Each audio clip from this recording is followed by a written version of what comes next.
Es indudable que la política provoca extraños compañeros de cama. Que me lo digan a mí, que he compartido cama estos días en Bruselas con el coordinador político de nuestro equipo parlamentario, Pablo Bustinduy, y con el responsable de organización, Antonio Sánchez. No se asusten ni los espectadores ni las compañeras de mis camaradas. No se trata de un inconfesable ritual de iniciación en el trabajo parlamentario de Podemos, sino la consecuencia de las políticas de austeridad que nos autoimponemos para dar ejemplo a Europa y al mundo. Como no contábamos con una partida para cubrir los desplazamientos del equipo de apoyo, tuvimos que apretarnos en el apartamento que alquilamos y de esta forma pudimos protegernos del frío nocturno de la capital belga. Pero lo que uno no se imagina es que la política provoca también extraños compañeros de ascensor. Atención, porque esto que viene ahora no es un chiste. Ocurrió. Van Jean-Luc Mélenchon, un servidor y unos cuantos de Podemos y del Front de Gauche en un ascensor de la Eurocámara. Se abren las puertas y adivinen quién entra. Nigel Farage, un euroescéptico británico. El pobre estaba solo. Mélenchon se le acerca y le dice con sorna en español: es usted un ultra, señor. Ultra no sé qué, pero es usted un ultra. Farage pone cara de Alec Guinness, pues el hombre, a fuerza de ser escéptico, no habla español, y Mélenchon sigue aplicándole presión dialéctica hasta que el ascensor volvió a abrir sus puertas y Farage pudo huir. Imagínense, parecíamos una banda de matones de barrio asaltando a un inocente turista británico. Así nos las gastamos en el grupo de la izquierda europea. Así que cuidado, ultras de Europa. La izquierda, al menos cuando viaja en ascensor, es peligrosa. Bienvenidos a Fort Apache.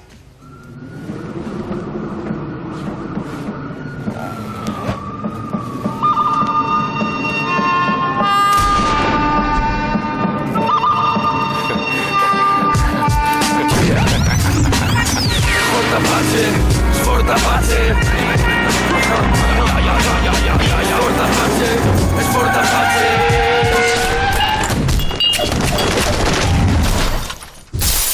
Esta noche en Fort Apache tratamos un tema, por desgracia, no muy erótico, pero imprescindible de tratar dadas las circunstancias: la izquierda europea. Para ello contamos con 6 invitados. A mi izquierda, Germán Cano, miembro de Podemos. Muchísimas gracias por estar aquí. Muchas gracias, Pablo.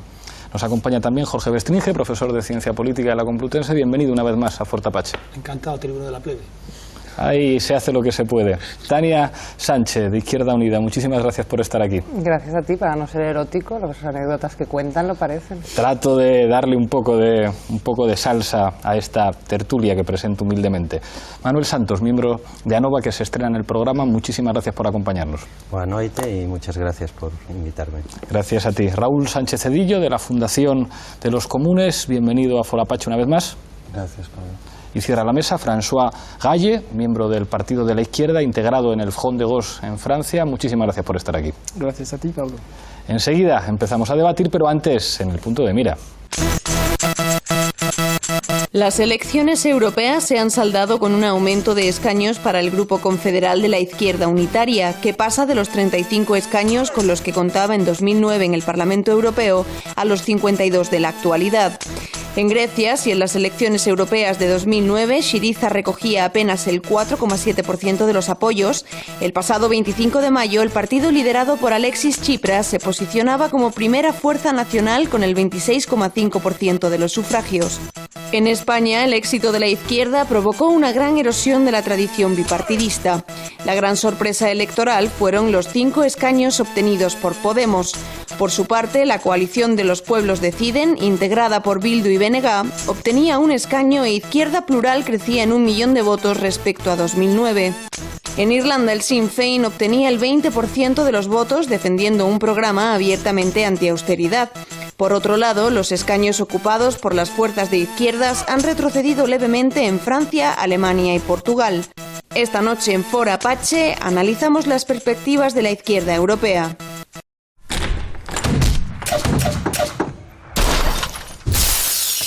Como siempre, en Fort Apache empezamos con la regla del minuto. Misma pregunta para los 6 invitados. Voy a empezar por Jorge Bestringe. ¿Qué debe hacer la izquierda europea para dejar de ser subalterna? Pues primero, ¿cuánto tiempo tengo? 1 minuto. No, pues no es necesario. Primero, no desaparecer, porque en este momento va camino de desaparición, lo cual implica redireccionar evidentemente las propuestas hacia la izquierda, hacia la nación, hacia el pueblo, lo que he dicho antes de tribuno de la plebe, ¿no? Recoger el guante que los comunistas dejaron caer. y evidentemente asumir una política que la acusarán de ser voluntarista, todo lo que uno quiera, pero evidentemente la política antiausteridad en este momento es el norte, el sur, el este y el oeste de la cuestión. Gracias, Jorge. Germán. Telegráficamente, bueno, en primer lugar diría que debería problematizarse como izquierda, o sea, debería pensar que está en una situación de crisis de los años 70, fruto también de la capacidad que ha tenido el discurso neoliberal de hegemonizar el discurso político. Y en segundo lugar, para ser subalterna tiene que ser subalterna, tiene que devenir subalterna. Decía Alberto Garzón que la izquierda española en concreto no se acercaba a las clases populares. Creo que la izquierda debe acercarse más a las clases populares. Gracias, Germán. Manuel. Pues si hablamos de la izquierda política, probablemente debe aclarar mucho más su relato. La izquierda tiene que contar su propio relato y hasta ahora ese relato está hegemonizado por la derecha. Pero me interesa más la izquierda social y en ese sentido la izquierda política tiene que aprender que el motor de la sociedad está en los movimientos sociales, en las plataformas civiles organizadas y no solo cuando el espacio es electoral, sino siempre. Y en la medida en que aprendamos eso podremos hacer una alianza izquierda social, izquierda política, un espacio mestizo que pueda llegar a ser hegemónico, que es de lo que se trata. Gracias, Tania. Pues yo creo que debe aprender de su historia y mirar, yo creo que en los años 30, que es el momento en el que más se parece el momento actual, tanto en el conjunto de Europa como desde luego en España, aunque en España creo que el momento donde hay que mirar es en la transición, ¿no?, para aprender. Y si miramos ese momento, yo creo que lo que hay que pensar es que la izquierda, digamos que fue incapaz de esto que se planteaba ahora, de mirar que el poder de la izquierda reside en la capacidad de autoorganización y de lucha popular de las clases populares y en ningún otro lugar, porque no tenemos otra manera de luchar. Y en segundo aspecto, me parece que lo que no se hizo en determinado momento es tener claro quién era el enemigo y identificar bien las contradicciones. Y en la medida en que uno no sabe ni dónde está su poder, ni dónde está el poder de su enemigo, ni dónde están las contradicciones que puede disputar esos espacios de poder, pues se acaba equivocando. Gracias, Tania. François. La izquierda primero tendría que salir tal vez de la ambigüedad de la terminología, que es la izquierda, ¿no? Si cubre también la socialdemocracia, que está, yo creo que si hay una izquierda hundida es la socialdemocracia sin salida y sin alternativa, pues justamente el papel de la izquierda que yo llamaría real, o la otra izquierda como la llamamos en Francia, pues sería renovar tal vez su terminología, sus discursos, sus formas de funcionar. Yo creo que esa es la principal lección del fenómeno Podemos en España, que toda la izquierda europea está observando, y hacia esas vías también siguiendo unas líneas ideológicas muy claras y nítidas, como lo hemos hecho yo creo en todas las campañas de la izquierda europea, antiausteritarias, antiliberales, y identificando esa coalición PPE, PSE, Partido Popular Europeo y Partido Socialista Europeo. Gracias, François. Raúl. Bueno, en el contexto en el que estamos hablando, lo principal es que la izquierda, entendiendo justamente no la socialdemocracia, tiene que entender su insuficiencia para derrotar a la austeridad y al mismo tiempo la irreversibilidad del proyecto europeo. Es decir, que buena parte del siglo XX en esta parte del mundo se juega en el proyecto europeo, y pretender que se pueda volver atrás es justamente abrir una caja de Pandora. Otra cosa que debe hacer, y esto tiene que ver con la irreversibilidad del proyecto europeo, es reconstruir un europeísmo que reanude los lazos con el antifascismo fundador de la Unión Europea. Quiero decir, por parte de la izquierda partisana o de la izquierda radical democrática italiana del manifiesto de Ventotene, etc. Eso es fundamental para derrotar justamente a los del austericidio y a la derecha populista. Gracias, Raúl. Hay un elemento que, a la vista de los resultados electorales de las últimas elecciones europeas, es muy llamativo y tiene que ver con los resultados de la izquierda en los llamados PIC con respecto al resto de países europeos. Hemos visto que en Alemania Die Linke pues baja un poquito y sigue con su 7%. En Francia el resultado del Front de Gauche es muy parecido al de 2009. En Portugal ha subido algo el PCP y ha bajado mucho el Bloco, con lo cual, a pesar de ser uno de los países de los PIC donde pues la izquierda en conjunto sumaría cerca del 17% de los votos, digamos que no ha recuperado respecto a hace 5 años o no ha aumentado sus votos. En Italia vuelve otra vez una lista que tuvo muchas dificultades, la lista, la Alta Europa per Tsipras, y donde están, digamos, los lugares espectaculares es por una parte en Irlanda, con el Sinn Féin, 3 eurodiputados por el sur con casi un 20% de los votos y 1 por el norte. Syriza en Grecia con un espectacular 26,5% de los votos y que se plantea como una alternativa de gobierno, y en el caso del Estado español llama la atención la subida de Izquierda Unida, que ha tenido en su alianza con Iniciativa per Catalunya y con Anova y con otras fuerzas políticas un resultado que la ha colocado con 4 eurodiputados más el de Anova, el resultado de Podemos con 5, Bildu ha tenido un europarlamentario y se ha integrado también en el GUE. Da la impresión de que hay 2 Europas, de que hay una Europa del Sur, donde las fuerzas políticas, digamos, partidarias, incluso asumiendo que hay que estar dentro de Europa, de recuperar instrumentos soberanos que estén en manos de instituciones que tengan que ver con el Estado, digamos que funcionan con unos tiempos completamente diferentes a cómo está funcionando la izquierda en Alemania, en Francia, en otros países del norte y no digamos ya en el Reino Unido. Barra libre. Pero eso es normal. Es lógico que la izquierda reaccione, el votante reaccione de forma diferente en Alemania que en España o en Grecia. Cojamos, por ejemplo, el caso de Grecia.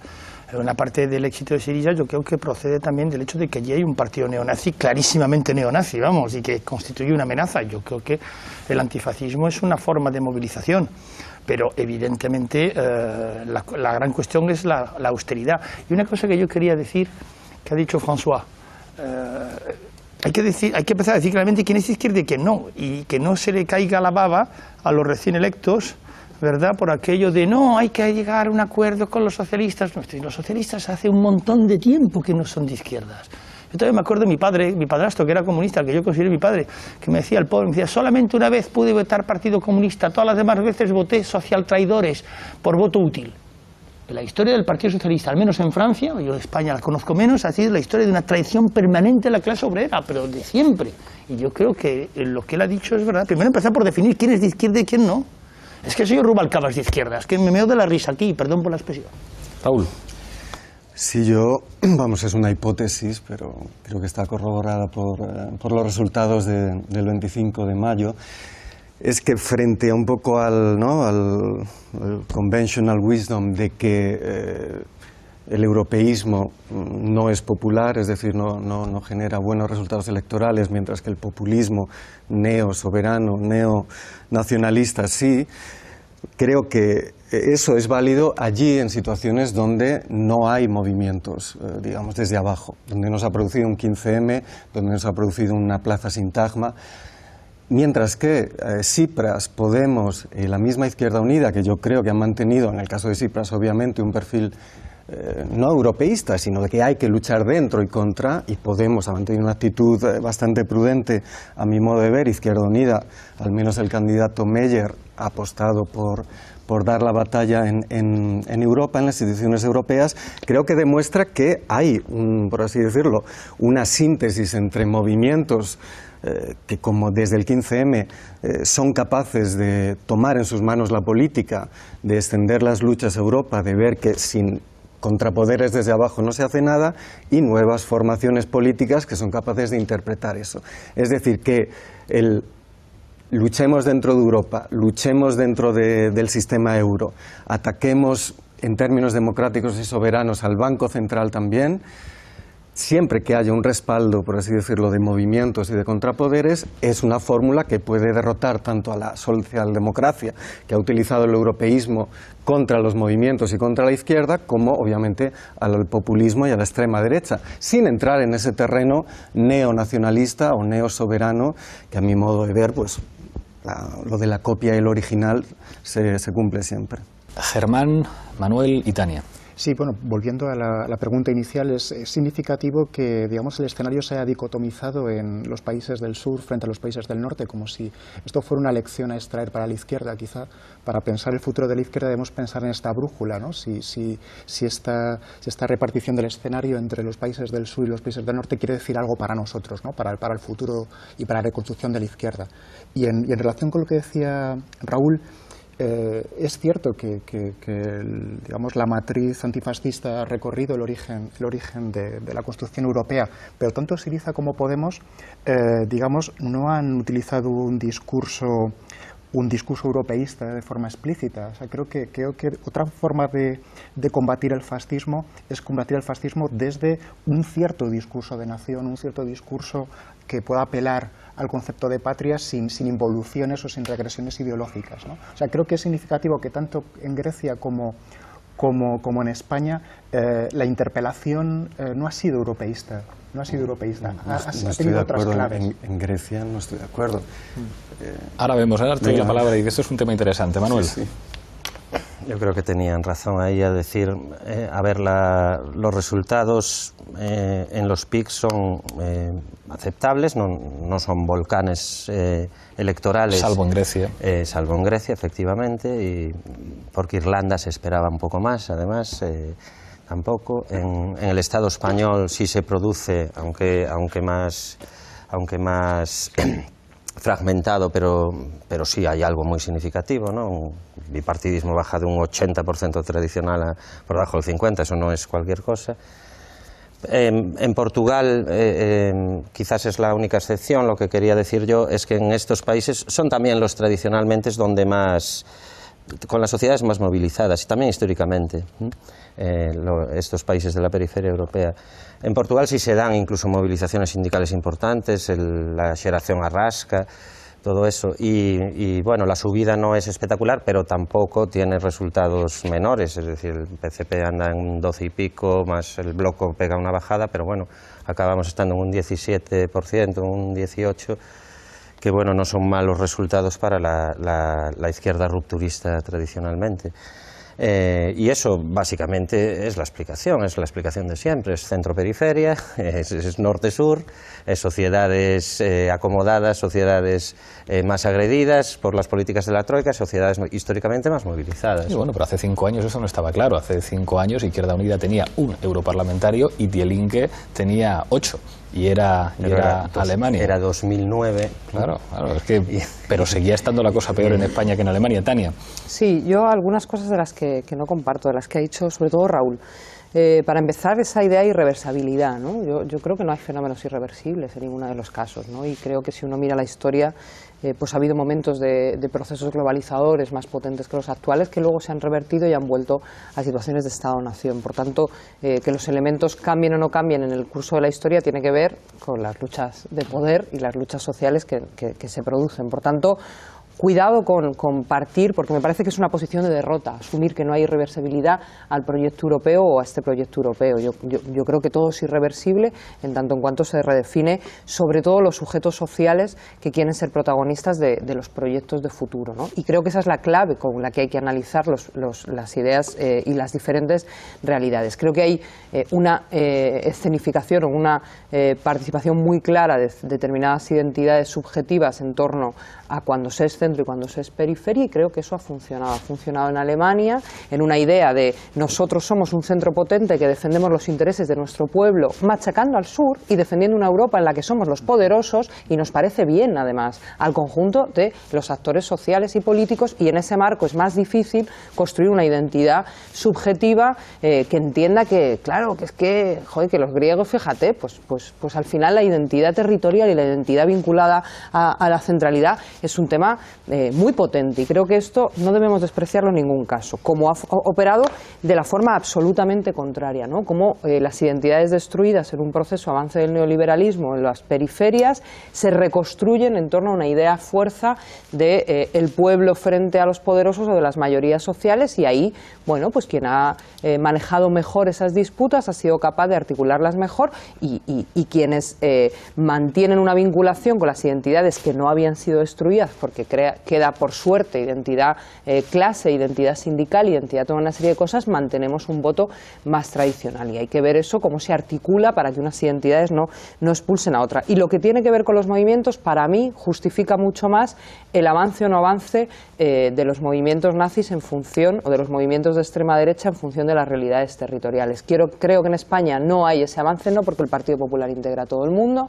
sino porque ha habido movimientos potentes que han superado la contradicción raza y la contradicción étnica teniendo un enemigo común, ¿no? O sea, si no existiese la paz, ¿quién nos dice que no hubiese triunfado las teorías que estaban en los entornos de Badalona, de Cataluña, etcétera, etcétera? Porque es un espacio político abierto. Ahora os doy la palabra a Jorge y a François, pero os quiero contar algo del último viaje que hicimos a Grecia, porque había como elementos muy llamativos que nos encontramos al discutir con Tsipras y con la gente de Syriza. El primero, tenemos claro que Europa es un espacio político ineludible, pero separamos muy bien Europa de las instituciones de la Unión Europea. Las instituciones de la Unión Europea son irrecuperables. Un Banco Central independiente, un Parlamento Europeo apenas sin competencia, una Comisión Europea que es una tomadura de pelo, es una estructura institucional montada al servicio de las instituciones europeas. El federalismo europeo, si es que existió alguna vez, eso es como dice Monereo, un objeto político no identificado. Nadie sabe lo que es eso. Segunda cuestión, que esto fue muy llamativo en los mensajes que nos lanzábamos en el discurso de por la noche, un discurso patriota.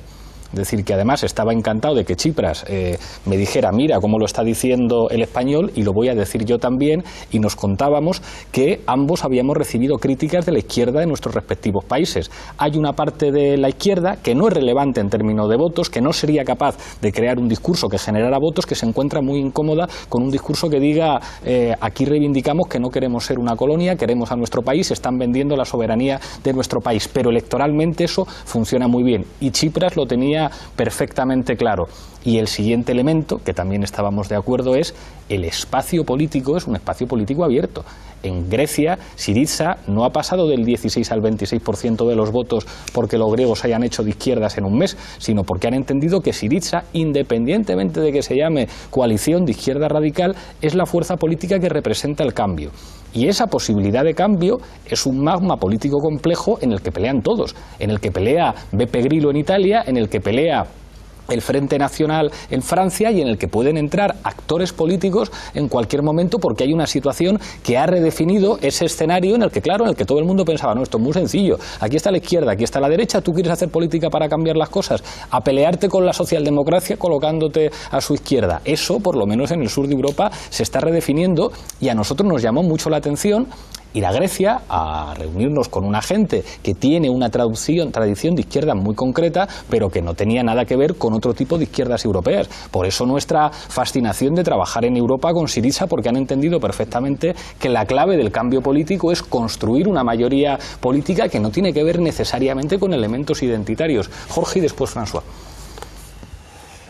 Conté una vez aquí, lo vuelvo a contar hoy, que Manuel Pastor, colega nuestro en la facultad, me dijo un día, hace años ya, desengáñate, Jorgito, la izquierda del siglo XXI serán los populistas. Yo me eché a reír, porque dije, vaya tontería, ¿no? Vaya tontería. En fin, eso hay que tenerlo en cuenta. Es así, es así. Ya le podemos dar las gracias a Podemos porque es o Podemos o una forma de lepenismo. Y antes Tania ha mencionado al alcalde de Badalona, que ha estado a punto de dar el salto. Bueno, yo creo que hay que dar las gracias a más cosas que a Podemos, movimientos... No, por descontado. Pero podemos darle las gracias a Podemos. Y existirá después que Podemos. No, por descontado, no digo que no, pero vamos, Podemos es de alguna forma el cuaje. En mi punto de vista, me puedo confundir, pero es el cuaje. Créedme de verdad, el eje derecha-izquierda ya tampoco funciona. ¿Para qué nos vamos a engañar? Aquí funciona el eje casta-pueblo, o el eje, si ustedes prefieren, federalismo-confederalismo en Europa, o el eje mundialización-antimundialización, son los ejes que ahora funcionan. La cuestión de definirse como europeos ya no moviliza. El Antifa, que nunca ha sido un programa, ¿para qué nos vamos a engañar?, tampoco sirve como identificación. Yo le hablo a mi hijo que tiene 16 años de Antifa y me dice, claro. Entonces yo creo que hay cosas que sí pueden definir. Y yo no hablaría de cambio. La gente está de cambio. Ya, en Francia, yo me acuerdo de las campañas, ¿no? Por el verdadero cambio, por el cambio auténtico, por el cambio profundo. No, pero de cambio. La cuestión está, lo que la gente quiere es que se la defienda. Que se la defienda frente a Bruselas, que se la defienda frente a don Emilio Botín, que se la defienda frente a unos poderes que en estos momentos la están digamos, masacrando casi. Es la idea de defensa lo que hay que meter. Cuando una vez Sarkozy, en unas elecciones, presentó un programa, yo me quedé aterrado, pues yo que soy proteccionista me fijo mucho en la palabra proteger, ¿verdad? Que en el programa, que tendría unas 100 páginas como máximo, venía 74 veces la palabra protección. La ganó, ¿eh? No, claro, es que, y esto lo dejo antes de darle la palabra a François, dices, claro, si asumimos la completa integración económica y tenemos que competir, entonces hasta que construyamos una base industrial enorme, que eso no se hace en 3 meses, tendremos que asumir que la competitividad, si no tienes política monetaria para devaluar, consiste en ofrecer bajos salarios. Pues a lo mejor yo digo, a lo mejor esto de no ser Europa es menos cool, pero necesito un mercado interno, porque o tengo un mercado interno o cómo hago yo para pagar salarios a mis trabajadores. Y eso es un debate que está encima de la mesa, François, y después Raúl. Sí, no, sobre todo volver sobre vuestro análisis sobre la subida de la izquierda real en el mundo mediterráneo, que yo creo que es verdad y que es bueno para el grupo parlamentario europeo. Pero recordar también que hablamos de elecciones europeas que interesaban muy poco a los europeos. El fenómeno central político de estas elecciones es la abstención, ¿no? Hasta en España también había una abstención muy fuerte, 55, 56 en Francia, llegamos a récords en Eslovaquia con 87%. Entonces, en estas elecciones el factor ha sido el que ha sido capaz de movilizar a un electorado, y yo creo que globalmente se ha hecho con temáticas anti-europeas, con declinación diversas, pero en el mundo de la izquierda real yo creo que el panorama es muy contrastado según las condiciones nacionales. Ha habido lugares donde fuerzas soberanistas, yo diría tradicionales, como lo puede ser el Partido Comunista Portugués o el Sinn Féin, han hecho campañas muy clásicas pero y soberanistas que han funcionado, y en otros donde fuerzas de un tipo nuevo que han roto con el paradigma izquierda-derecha, pues se han impuesto. En el caso de Francia, que es el que mejor domino, yo creo que también no hay que olvidar que justamente, y volvemos al principio del debate, el problema es que nosotros tenemos en teoría un gobierno de izquierdas, o por lo menos que se ha elegido como tal, y en Alemania también la izquierda, o el SPD, si se puede llamar todavía izquierda, gobierna con la señora Merkel. Y eso ha sido uno de los datos principales de estas europeas, porque finalmente el conjunto de la izquierda ha sido víctima de la deriva derechista de Hollande y de la decepción, porque ni los ecologistas consiguen movilizar un electorado, aunque han tenido buenos resultados en las municipales. Nosotros, el Front de Gauche, tampoco. Surge una fuerza nueva que se llama Nouvelle Donne, que hace un 3%, pero globalmente eso es una de las claves. Y luego, por supuesto, el hecho que la crisis económica en Francia y en Alemania no tiene el mismo efecto, el desgaste social no es el mismo que una Grecia después de 9 planes de ajustes de la Unión Europea, con récords de paro, con una esperanza de vida en buena salud que por primera vez desde la Segunda Guerra Mundial retrocede, con miles de estudiantes que no tienen plaza en la universidad y se van a Alemania. Esto yo creo que permite entender los contrastes de ese resultado en Europa. Con el gran vacío no hay que olvidar también de la izquierda en Europa del Este, porque Europa, la mitad de nuestra Europa es Europa del Este, y ahí tenemos, yo creo, la República Checa, las fuerzas estructuradas que hacen un esfuerzo de internacionalismo solidario hacia Europa del Este y ayudar a esos movimientos sociales, ecologistas, que intentan contrarrestar ese gran vacío. Yo quería contar con Raúl, anécdota, con Jorge y con Manuel, pero antes tenemos que pasar a Zapin Apache. Las protestas se expanden en toda Europa contra las medidas de austeridad. Y en París también cientos de personas se reunieron para manifestar su inconformismo contra los planes de austeridad implementados por algunos gobiernos de Europa.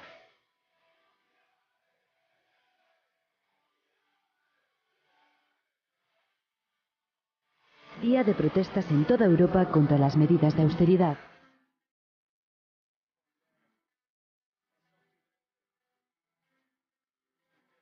¿Cómo es posible que habiendo tanto descontento, tan generalizado, que habiendo protestas que han incluido sectores que nunca antes habían protestado, cómo es posible que habiendo cundido el descrédito de los que aún nos gobiernan, no hayamos sido capaces de precipitar el cambio político? Izquierda Plural, lo que sería Izquierda Unida, pasa de 2 escaños en 2009 a 6 en 2014. Podemos, el partido de Pablo Iglesias, con tan solo 4 meses de vida, se planta en 5 escaños. Rusia es un país que han elegido como cobaya a los dirigentes europeos de la austeridad más dura y más cruel. Y sus resultados, la verdad es que no se los deseo a nadie. A ningún otro pueblo de Europa les deseo lo que hemos pasado. El partido Syriza ha ganado las elecciones al Parlamento Europeo.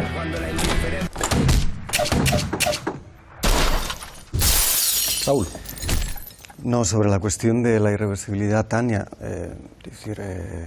está claro que la voluntad política, el poder político es importante, pero como marxistas sabemos también que hay una serie de irreversibilidades históricas, como, en fin, demuestra todo el siglo XX, ¿no?, con respecto a la política de la nación o el futuro del imperialismo, o sobre todo una cuestión elemental, que es que vivimos en el periodo de realización del mercado mundial. Está claro que todo se puede cambiar. Decía Einstein que la próxima guerra mundial, después de la tercera, será con palos y piedras. Será con palos y piedras. Obviamente que claro que se pueden cambiar las cosas, pero ¿cuál es el precio? ¿Cuál es el tipo de esperanza que una formación política maneja? ¿Y en qué se diferencia de la esperanza irracional que maneja la extrema derecha? Lo que quiero decir es algo que seguramente Pablo y la gente de Podemos habrá tenido ocasión de hablar un poco con Tsipras, es decir, se puede desafiar al Banco Central y a la oligarquía financiera europea desde una posición de soberanía monetaria, o se debe devolver el chantaje dentro de Europa diciendo no vamos a pagar y estamos dentro del euro, generando una desestabilización que obviamente genera toda la imputación de actuar a las instituciones europeas, a la gobernanza del Banco Central, en la que tú, como representante soberano, estás también. Quiero decir que es un problema estratégico y es un problema, digamos, de juicio de hasta qué punto jugar a la ruptura de Europa cuando ni justamente Merkel o Valls o Hollande tienen un proyecto que esté a la altura de lo que el referéndum de 2004 dejó, y es que ahí me remito a los errores, a mi juicio, de la izquierda al no darse cuenta de quién iba a usufructuar el no, que fue Sarkozy, que fue todo el populismo en el este de Europa. Es decir, si era preferible jugar, no te digo una abstención, o jugar un sí, para justamente elegir algo que, en fin, en política es fundamental. No solo quién eres y qué dices o qué propones, sino cuál es el terreno de juego en el que debes jugar o es mejor para ti. Claro, el problema, eso, lo que dices es verdad, pero es verdad que no se han inventado instrumentos soberanos de ejercicio del poder político fuera del marco del Estado. Es decir, lo que planteas con respecto a Grecia, claro que puede ser estratégicamente más útil decir no, yo no pago y además no me salgo del euro, pero eso lo puede decir un señor cuando le eligen presidente de un país. Obviamente. Y tiene el control, claro, con lo cual al final... No, pero déjame terminar, Pablo.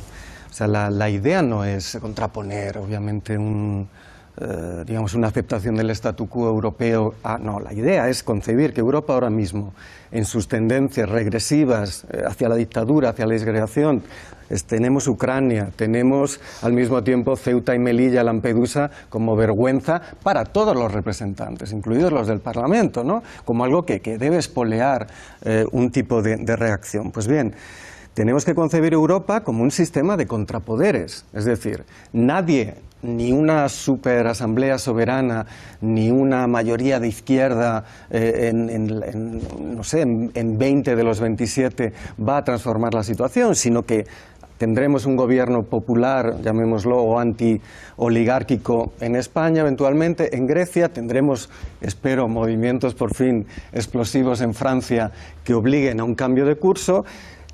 Justamente lo mejor para que se mueva la situación en Alemania es que o bien Tsipras o bien un nuevo gobierno en el Estado español diga estamos dentro y no pagamos.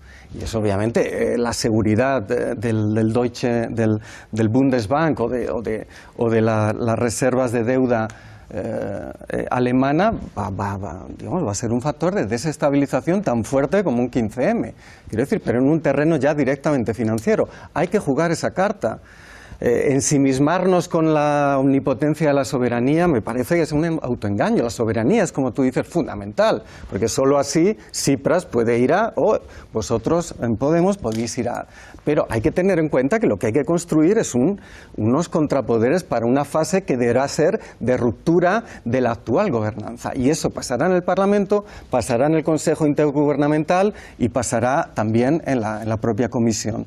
Es decir, que el próximo Consejo, imaginaos, con dos jefes de gobierno pues contrarios a la austeridad, pues ahí no hay quien la puedes liar y ahí no hay quien se arregle. Eso es soberanía relativamente, es contrapoder y es democracia. Es contrapoder, pero acumulándolo, que esa es la clave del debate, en liando, el único lugar en el que lo puedes acumular, que es el Estado.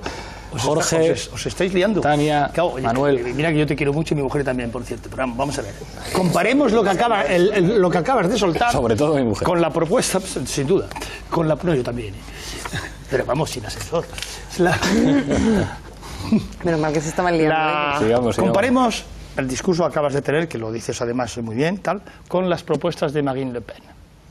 No, es que es así, ¿no? Es que hay que coger el toro por los cuernos. Dice, le preguntan, si usted fuera presidente de la República, ¿qué haría usted? Dice, pues usted cogería un avión, me iría a Berlín, Madrid, Roma, no menciona Londres, y les diría lo siguiente: nos vamos del euro, excepto si ustedes nos dan soberanía monetaria, 1. 2. Prevalencia de la legislación nacional sobre la legislación comunitaria cuando hay contradicción. 3. Se acabó Schengen. 4. Lo más euro como moneda común con serpiente monetaria europea. Bien. A la cual le dice el periodista, ¿y si no se lo dan? 2 meses después, referéndum. Ese es un lenguaje claro. Y ese lenguaje exportador, como dicen en Francia, ¿no? Entonces, yo, con toda franqueza, miren, tengo aquí 2 libros. Uno, que es de Frédéric Lordon, que está muy bien, con la típica obsesión de la izquierda real, ¿no? Lo que la extrema derecha no nos arrebatará. 300 páginas para explicar qué es lo que la extrema derecha no tiene que arrebatar. Sin embargo, tienen ustedes otro aquí, Romper el euro para salvar Europa, donde hay unas páginas muy buenas sobre el imposible federalismo. Y tienen razón, porque no hay pueblo europeo, porque no habrá nunca federalismo, porque Francia es Francia, España es España. Y termino. Sí, claro que sí, Italia es Italia. Se va a esperar el señor Monet. El otro día hubo una cena en la Embajada de Francia, a la cual, por cierto, estaba invitado Pablo, que no pudo asistir. Una cena con Jean-Pierre Chevènement, que para mí es una referencia intelectual, que considero además de izquierda, y un hombre que hubiera sido un gran presidente de la República y no el imbécil Mr. 3% que tenemos en este momento en Francia, ¿verdad? Entonces, en la cena, había un europeísmo de fachada, pero era soberanismo, ¿no? Yo dije, hombre, claro, son franceses. Pero es que fue una constante, desde el embajador hasta el agregado cultural, desde la mujer de Chevènement hasta Paul Chevènement, los demás invitados, estábamos todos hablando de soberanismo, de volver, porque aquello ya de Europa parece una cosa absolutamente imposible. Y por cierto, el presidente de Uruguay se define como soberanista, ¿lo sabíais? Mujica, claro que sí. Tania. Sí, bueno, yo creo que lo que es ensimismarse es no entender, para empezar, que este modelo de Europa responde a un determinado sistema euro que está al servicio de los intereses de un Estado-nación, que es Alemania, ¿no? No está a los intereses de un Estado europeo y de un Estado federal y de un proyecto compartido, no es verdad, está a los servicios, el sistema euro al menos. Y confundir el proyecto de Europa y Europa en sí misma, que es mucho más que la Unión Europea, y eso, ya que sacamos libros, yo recomiendo el de Manolo Monereo sobre la ruptura del sistema euro en defensa de Europa, ¿no? Y esa idea. Y luego, claro, cuando se mezclan un poco los planos de las amenazas, pues también yo creo que cometemos errores y nos ensimismamos, ¿no? Lo de Ucrania tiene que ver también con una realidad que va más allá de Europa, que es un largo proceso de pérdida de hegemonía de Estados Unidos en el marco de una disputa histórica en el torno al centro de Europa. Y eso no lo podemos olvidar. Y para eso nosotros sí que no tenemos proyecto, desde la izquierda. Y eso sí que es preocupante, que el papel militar de Europa no tiene proyecto desde la izquierda. No lo tiene, no existe, no ha existido nunca. Y no tenemos, y ni siquiera hablamos de ello, de cómo ahora mismo el proyecto económico es un proyecto de mercado común al servicio de los intereses del Estado-nación Alemania, que impide el desarrollo de los mercados particulares de cada uno de los estadios, especialmente de los del sur, cómo el proyecto social y cultural no existe porque está destruido y porque nunca existió, porque no hay mimbres que se haya querido apostar en ello, y cómo el proyecto militar está al servicio de los intereses geoestratégicos de Estados Unidos. Y yo en eso estoy de acuerdo con Jorge. O empezamos a debatir en serio, que no es blanco o negro, porque es una realidad compleja, y yo en eso estoy de acuerdo, o sea, que no es una cosa de simplismo, de sí por aquí, no por allá, sino a poner claro, es decir, este sistema euro, con este modelo de Banco Central, no es realizable y, por tanto, o somos capaces de acumular un contrapoder capaz de construir este modelo a otro modelo en el que tenga más que ver con que los intereses de cada Estado y, por tanto, de sus pueblos se respetan en un marco de cooperación compartida, nos estamos tomando el pelo a nosotros mismos. Manuel, Germán, y os pido que vayáis siendo breves, por favor.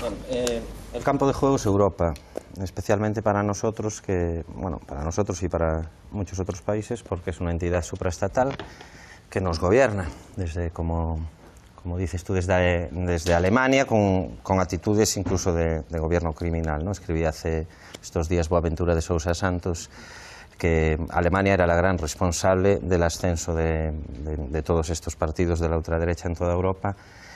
Fue capaz de preservar su espacio nacional, digamos, del nazismo, pero dejó que corriera por el resto de Europa, ¿no? Y decía él que probablemente no se repitan estos resultados en unas parlamentarias en los diferentes países, pero que por lo tanto no hay peligro de nazificación de los países europeos, pero sí de la idea de Europa, ¿no? Y me parece muy importante el papel de Alemania. En todo caso, yo creo que la clave está, y Jorge lo decía algo bien, en quién defiende a la ciudadanía o quién permite que la ciudadanía construya las herramientas para defenderse, ¿no? Y la izquierda no está teniendo ese discurso. Es decir, yo creo que en este caso el ascenso de estos partidos todos de ultraderecha es muy explicable porque su discurso es mucho más claro. Es un discurso euroescéptico, saben lo que no quieren, sabe contra que los inmigrantes, es clarísimo, pero el de la izquierda no está nada claro. Yo no tengo nada claro en todo el grupo de la izquierda europea quién está a favor del euro, quién no está a favor del euro, quién quiere Unión Europea, quién no quiere Unión Europea. Como decía Beires, la Unión Europea es antieuropea, ¿no? Y eso es lo primero que deberíamos tener claro. Por lo tanto, no hay un relato ni común ni siquiera claro de cara a la ciudadanía.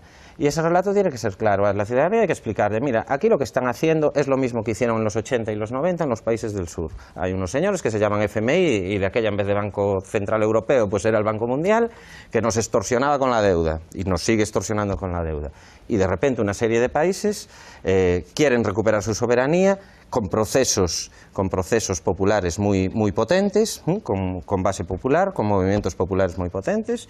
Hablamos de Bolivia, hablamos incluso de Brasil, hablamos de Ecuador, etcétera, etcétera, y dicen, yo me saco al FMI de mi vida y fuera. Y eso es un mensaje claro, no queremos esto. Y vamos a... Lo que pasa es que no tenemos un mensaje claro. Y ahí está, y ya para terminar, empecé diciendo que el campo de juego es Europa y por ahora, o la Unión Europea, digamos, y por ahora lo es, y creo que hay un papel fundamental a partir de ahora porque sabemos, y la ciudadanía ya percibe dónde está el grave problema, que es la troika y sus imposiciones, aparte de las omisiones nacionales, y por lo tanto es ahí donde tenemos que jugar, y para jugar ahí a cabo es muy importante, va a ser mucho más importante que nunca, por ejemplo, el grupo de la izquierda unitaria. Es decir, ahí se va a tener que trabajar mucho. Germán. Sí, bueno, por sintetizar antes la discusión entre Tania y Raúl, creo que el debate no es entre el ensimismamiento soberanista frente al buen despliegue europeísta, sino en preguntarnos si para ser buenos europeos tenemos que cavar mucho más hondo que apostando por una idea de una Europa irreversible, como tú planteabas, porque creo que cavar más hondo significa acceder a un malestar social y acceder a un nivel de simplificación de discurso que no ha tenido la izquierda en los últimos tiempos, ¿no? Y en relación con lo que decía Manuel, creo que para pensar la nueva fisonomía de la izquierda del futuro, podemos quizás extraer lecciones de las elecciones y de Podemos. Creo que una de las lecciones a extraer de las elecciones europeas es la inutilidad de una izquierda melancólica que sigue pensando en los mantras del pasado para juzgar lo que sucede en el presente. Y cómo esos a priori o esos mantras dogmáticos ideológicos han impedido pensar la nueva composición social, los nuevos problemas de la sociedad, etcétera. Y en este contexto creo que, bueno, en Podemos decimos que que han sido pues cuestionados tres mitos de la izquierda, ¿no? El primero, el de la acumulación de fuerzas, en pensar que los cambios sociales se producen primero a través de una lenta acumulación de fuerzas sociales que terminan generando un nuevo espacio político. Creo que hay que pensar que esto no es así. En segundo lugar, la cuestión del liderazgo y la cuestión afectiva en sociedades mediáticas. O sea, cómo en un entramado comunicativo como el que vivimos necesitamos acceder a la gente con otros lenguajes, con otras gramáticas, ¿no? De hecho, pues claro, los críticos apocalípticos de las redes sociales se quejan de que, bueno, con esta dispersión no podemos generar un espacio público de liberación de sujetos racionales. Pues por supuesto que no. Por supuesto que no, ¿no? Y la tercera cuestión sería pues jugar pues con nuevos antagonismos o nuevas dicotomías que no sean derecha-izquierda, entendiendo por derecha-izquierda también pues espacios por construir y por problematizar. Llegamos al final del programa, vais a tener 1 minuto cada uno, así que pensaos bien las balas a disparar. Empiezo contigo, François, tu minuto de conclusiones. A ver, más que ser pesimistas o optimistas, yo creo que hay que ir adelante, hay que pensar que la crisis va a seguir, que el desmantelamiento de nuestro modelo social va a seguir, entonces que tendremos citas históricas y que se puede romper la cadena europea de este run-run de la coalición. Puede ser en Grecia, puede ser en España. Entonces yo creo que la izquierda europea o la izquierda real o otra forma de llamarla, porque habría que romper con esa retórica que tal vez ya ha cansado, tiene que tener unos objetivos muy claros. Va a haber unas citas, unas etapas. Por ejemplo, estamos en plena negociación del Tratado de Libre Comercio con Norteamérica, y esto es una gran cita, porque es el último momento donde se sacará definitivamente la soberanía, lo poco que queda de la soberanía popular que tenemos los europeos. Gracias, François. Raúl, tu minuto. Sí, vamos, yo creo que lo que se abre en estos meses y años es, a nivel europeo, no de la Unión Europea, sino de la dimensión europea, es ser capaces de reproducir el proceso de desintermediación de la política y de empoderamiento que ha sido el 15M o procesos similares en Grecia. Y luego ser capaces de producir una síntesis, llamémosla populista, pero populista, digamos, como decirlo, emancipadora, como Podemos u otras, en otros países de Europa. Yo creo que esa es la única manera de asumir algo que es determinante y que reproducir la lógica de los años 30, en tanto que aislacionismo se conduciría a la derrota. Es decir, que es preciso no solo un proceso constituyente en el Estado español o en Galicia, País Vasco, Cataluña, etcétera, sino a nivel europeo. Y eso significa, pues obviamente, un proceso que no sabemos cómo se dará, pero que hay que construirlo y hay que decirlo. Se terminó el minuto, Raúl. Muchas gracias, Manuel. Minuto de conclusiones. Minuto optimista. En principio, yo creo que sí se está produciendo, ya se le va produciendo unos años, una acumulación de fuerzas. Incluso probablemente un proceso constituyente y desconstituyente, lo que pasa que, como diría Raimundo Viejo, no nos enteramos, pero se está produciendo. Creo que en estas europeas lo que se produjo es una enmienda a la totalidad del sistema conservadores socialdemócratas, que hay un movimiento significativo y un cambio significativos en la correlación de fuerzas y que en muchos sitios se sentaron los pilares para la quiebra democrática que, por ejemplo, llevamos postulando mucho tiempo. ¿No? En la calle, después de las europeas, si algo venía un rum-rum, yo soy de un pueblo de la costa, que viene esa brisa marina que decía Fronte Popular, Fronte Popular. Y yo creo que esa es la conclusión. Y si no hacemos eso, seremos unos irresponsables. Gracias, Manuel. Tania.